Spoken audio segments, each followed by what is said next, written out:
आप सभी लोगों का स्वागत है हमारी यूट्यूब चैनल RS4 में, जहां पर मैं किताबों पर विश्लेषण देता हूं। आज की किताब डॉक्टर बाबा साहेब अम्बेडकर लेख और वक्तव्य पर है, जो कि 40वां खंड है। तो आज का विषय है, जो लोग करोड़ों लोगों को अछूत और अपराधी मानते हों, उन्हें आज़ादी मांगने का हक नहीं। इस विषय पर मैं आज आपको विश्लेषण दूंगा। चलिए आज का सेशन स्टार्ट करते हैं। अस्पृश्यों के एकमात्र नेता और भारत सरकार के कार्यकारी मंडल के सदस्य डॉक्टर बाबा साहेब अम्बेडकर दिनांक 14 जनवरी 1946 को सुबह मद्रास मेल से सोलापुर आए। 14 जनवरी 1946 को डॉक्टर बाबा साहेब भारत सरकार के कार्यकारी मंडल के सदस्य और अस्पृश्य के एकमात्र नेता मद्रास मेल से सोलापुर आए थे। सुबह सोलापुर नगर पालिका और जिला लोकल बोर्ड संस्था की ओर से हरिभाई देवकरण हाई स्कूल के राममूले स्मारक मंदिर में डॉक्टर बाबा साहेब अम्बेडकर को प्रशस्ति पत्र प्रदान किया गया। सोलापुर नगर पालिका और जिला लोकल बोर्ड की संस्था की ओर से हीराभाई देवकर हाई स्कूल के मूले स्मारक मंदिर में डॉक्टर बाबा साहेब अम्बेडकर को एक प्रशस्ति पत्र प्रदान किया गया था। इस अवसर पर शहर के प्रमुख व्यवसायी, डॉक्टर्स, सरकारी अधिकारी, वकील आदि आमंत्रित गणमान्य उपस्थित थे। इस अवसर पर शहर के जितने भी बड़े लोग थे, प्रमुख लोग थे, डॉक्टर्स हुए, सरकारी अधिकारी, वकील हुए, वो सब लोग यहाँ उपस्थित थे। शुरुआत में नगर पालिका की ओर से प्रदान किए जाने वाले प्रशस्ति पत्र का मसौदा नगर अध्यक्ष राव नगप्पा अन्ना अफजुलपुरकर ने पढ़कर सुनाया। तो अन्ना अफजुलपुरकर ने प्रशस्ति पत्र नगर पालिका की ओर से जो प्रदान किया गया था वो पढ़कर सुनाया। फिर प्रशस्ति पत्र डॉक्टर बाबा साहेब अम्बेडकर को प्रदान किया गया। फिर वो जो प्रशस्ति पत्र था वो बाबा साहेब अम्बेडकर को प्रदान किया गया। उसके बाद जिला बोर्ड की ओर से प्रदान किए जाने वाला प्रशस्ति पत्र बोर्ड के अध्यक्ष श्री GD साठे ने पढ़कर सुनाया। उसके बाद जो जिला बोर्ड की तरफ से प्रदान करने वाला प्रशस्ति पत्र बोर्ड के अध्यक्ष श्री DG साठे ने पढ़कर सुनाया और प्रदान किया। प्रशस्ति पत्रों के स्वीकार करने के बाद डॉक्टर अंबेडकर ने कहा, जब प्रशस्ति पत्र अभी स्वीकार कर लिए तो बाबा साहेब ने कहा, अब बाबा साहेब बोल रहे हैं, मैं बहुत आभारी हूँ कि मुझे प्रशस्ति पत्र प्रदान किए गए। बाबा साहेब कह रहे हैं कि मैं बहुत आभारी हूँ कि मुझे प्रशस्ति पत्र प्रदान किया गया। सोलापुर शहर मेरे लिए अपरिचित नहीं। सोलापुर शहर बाबा साहेब के लिए अपरिचित जगह नहीं है। मैं कई बार यहाँ आया हूँ। बाबा साहेब कई बार यहाँ पर आए हैं। राजनीति और सामाजिक कार्यों का प्रचार भी किया है। उन्होंने राजनीतिक और सामाजिक कार्यों का प्रचार भी यहाँ से किया है। सच में देखा जाए तो मेरे सार्वजनिक कार्यों की शुरुआत सोलापुर से ही हुई है। फिर बाबा साहेब कहते हैं कि अगर सच में देखा जाता है तो सार्वजनिक कार्यों की शुरुआत तो मेरा सोलापुर से ही हुई है। स्वर्गीय राममूले ने अस्पृश्यों के लिए बोर्डिंग खोला और खुशी की बात है कि उनका काम उनके भाई डॉक्टर भालचंद्र राव बनाम काका साहेब मूले ने बढ़िया ढंग से आगे चलाए हैं। स्वर्गीय राममूले ने अछूतों के लिए, जो अनटचेबल लोग हैं, उनके लिए एक बोर्डिंग स्कूल खोला था और खोलकर उन्होंने जो बोर्डिंग स्कूल खोला है, बाबा साहेब कह रहे हैं कि खुशी की बात है। और उनका जो काम है उनके भाई डॉक्टर भालचंद्र राव बनाम काका साहेब बढ़िया ढंग से आगे चला रहे हैं। फिर बाबा साहेब आगे बोलते हैं, भारत सरकार का अब तक का इतिहास देखें तो पता चलता है कि कर वसूलना तथा कानून और व्यवस्था पर नजर रखना, यही दो उद्देश्य उनके सामने थे। भारत सरकार का अगर इतिहास देखते हैं तो ऐसा पता चलता है कि उनका सिर्फ दो ही उद्देश्य हैं, कर वसूलना तथा कानून और व्यवस्था पर नजर रखना। हालांकि वर्तमान में इनमें कुछ बदलाव आया है। फिलहाल में कुछ बदलाव आया है वर्तमान में। देश की दरिद्रता दुनिया के इतिहास में अपनी ही तरह की मिसाल है। देश में जो गरीबी है वो दुनिया के इतिहास में अपनी ही तरह का एक मिसाल बन रही है। सब मानेंगे कि ऐसी दरिद्रता को मिटाने का उद्देश्य हमने अपने सामने रखा है। सब मानेंगे क्या कि इस गरीबी को मिटाने का उद्देश्य हमने अपने सामने रखा है। दिल्ली में पुनर्गठन का काम बड़े जोरों से चल रहा है। दिल्ली में पुनर्गठन का काम इस पर बहुत बड़े जोरों से चल रहा है। बाबा साहब कह रहे हैं रहने की सुविधा, शिक्षा, व्यवसाय और उद्योग आदि पर केंद्र सरकार की 90% ऊर्जा व्यय हो रही है। केंद्र सरकार की 90% ऊर्जा खत्म हो रही है। किस पर? सुविधा, शिक्षा, व्यवसाय और उद्योग पर। इस काम में स्थानीय बोर्ड, महानगर पालिका की मदद लेने की नीति अपनाने की व्यवस्था बनाई जाने वाली है। और ये सब जो काम होने वाला है उसमें स्थानीय बोर्ड, महानगर पालिका का मदद ले रहे हैं, ऐसा नीति बनाया जा रहा है। फिर उसके बाद बाबा साहब कहते हैं आगे, मैं अभी मंत्री हूँ। बाबा साहब अभी मंत्री हैं। केंद्र सरकार की ओर से मजदूरों के हितों के बारे में अधिक ध्यान दिया जा रहा है। जब से बाबा साहब मंत्री बने हैं तब से केंद्र सरकार मजदूरों के हितों के बारे में अधिक ध्यान दे रहा है। 1930 में इस मुद्दे को लेकर रॉयल कमीशन का गठन किया गया था। 1930 में रॉयल कमीशन का गठन किया गया था मजदूरों के मुद्दों के लिए। इस आयोग ने कई सूचनाएं की थीं। ये जो रॉयल कमीशन था इसने बहुत सारी सूचनाएं दी थी।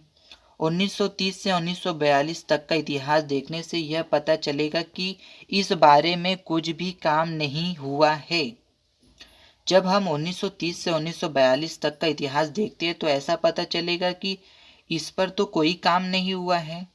लेकिन 1942 से अर्थात मेरे मंत्री पद ग्रहण करने के बाद आज 1946 तक केवल 3 वर्षों में विकास हुआ दिखाई देगा।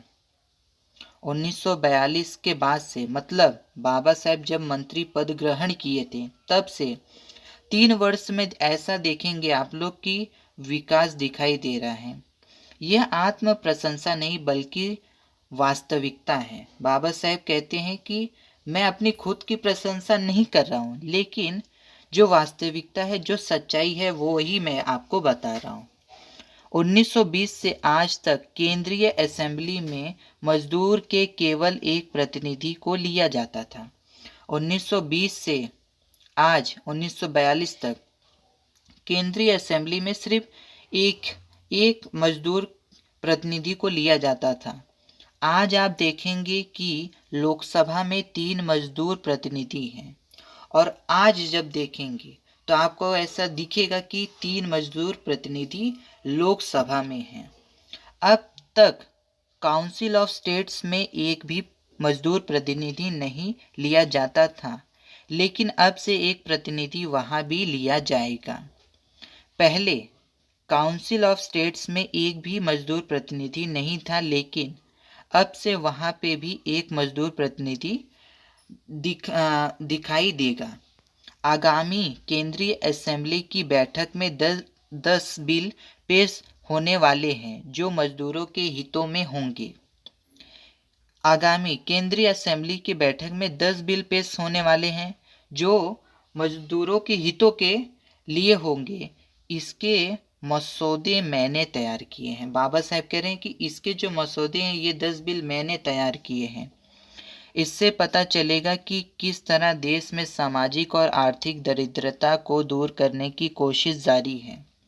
जब आप ये 10 बिल पढ़ेंगे तो आपको ऐसा पता चलेगा कि मैंने कितनी कोशिश की है सामाजिक और आर्थिक गरीबी को मिटाने के लिए। देश की सामाजिक स्थितियां अजीब हो गई हैं। बाबा साहेब कह रहे हैं कि देश की जो सामाजिक स्थितियां हैं बहुत ही अजीब हो गई हैं। देश के 6 करोड़ लोगों को अछूत मानने वाले और छुआछूत का पालन करने वाले लोग इस देश में हैं।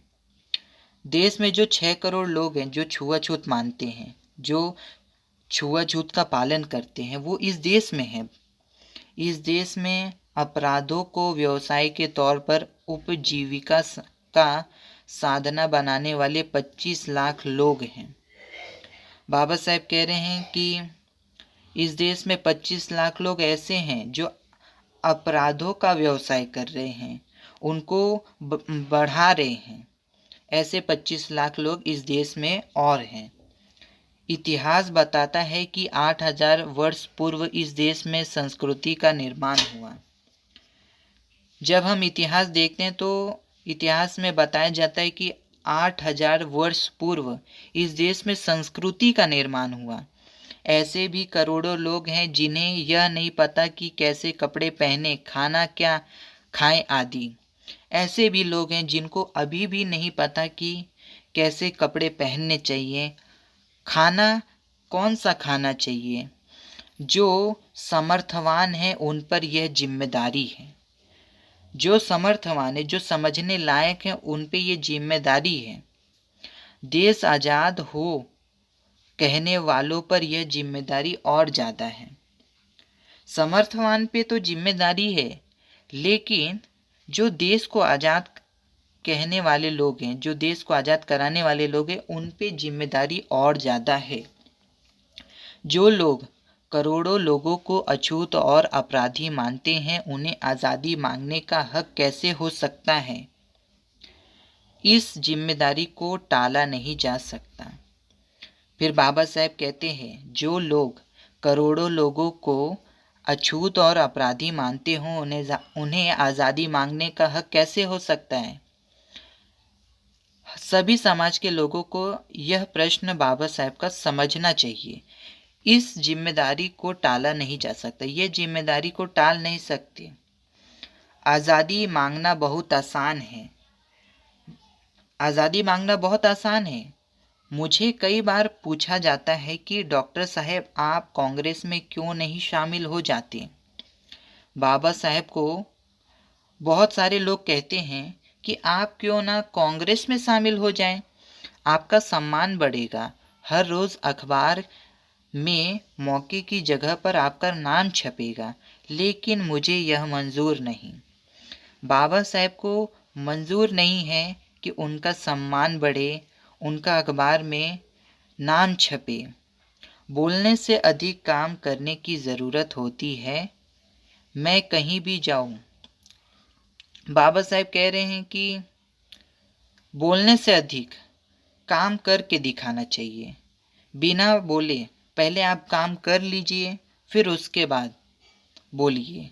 मैं कहीं भी जाऊं, जब ऐसी स्थितियों से सामना होता है तो मन व्यतीत होता है। जब ऐसी स्थिति निर्माण होता है बाबा साहेब के सामने तो उनका मन व्यतीत होता है। अस्पृश्यता निवारण का असली काम मैं ही कर रहा हूँ। जो छुआछूत मिटाने का काम, ऊंच नीच मिटाने का काम सिर्फ बाबा साहेब अकेले ही कर रहे हैं। असल में यह काम स्पृश्य समाज के नेताओं का है। बाबा साहेब बोलते हैं कि यह काम मेरा नहीं, स्पृश्य समाज मतलब जो उच्च जाति के हैं, जो अछूत नहीं है, उन समाज के नेताओं का यह काम है। अंग्रेजों से आज़ादी मांगने वालों को अपने देश की छुआछूत की समस्या के निवारण का काम हाथ में लेना चाहिए। जो अंग्रेजों से आज़ादी मांग रहे हैं, उनको अपने हाथ में छुआछूत की समस्या का निवारण हाथ में लेना चाहिए। स्वराज मांगने वाले इन लोगों के बारे में अंग्रेज मन ही मन क्या सोचते हैं इसका मुझे एहसास है। स्वराज जो मांग रहे हैं, जो आज़ादी मांग रहे हैं अंग्रेजों के सामने, वो अंग्रेज मन ही मन उनके बारे में जो सोच रहे हैं वह बाबा साहेब को सब पता है। जितनी जल्दी अस्पृश्यता नष्ट होगी उतनी ही जल्दी हमें आज़ादी मिलेगी। हाथ में स्वराज आएगा, स्वराज हाथ में आएगा। यह निश्चिंत है कि इसके बगैर स्वराज नहीं मिलेगा। जितनी जल्दी छुआछूत की समस्या, ऊंच नीच, जातिवाद, धर्मवाद सब नष्ट होगा तभी हमारे हाथ में स्वराज हाथ में आएगा, आज़ादी हमारे हाथ में आएगा। और जब तक यह चीज़ नष्ट नहीं होता, छुआछूत की समस्या, ऊंच नीच की समस्या, तब तक स्वराज हमारे हाथ में नहीं आएगा। तो आज का वीडियो हमारा इस विषय पे था। अगला वीडियो हमारा कार्य कुशल ना भी हो तो चलेगा लेकिन लोग निष्ठावान होने चाहिए, इस विषय पर होगा। तब तक के लिए धन्यवाद।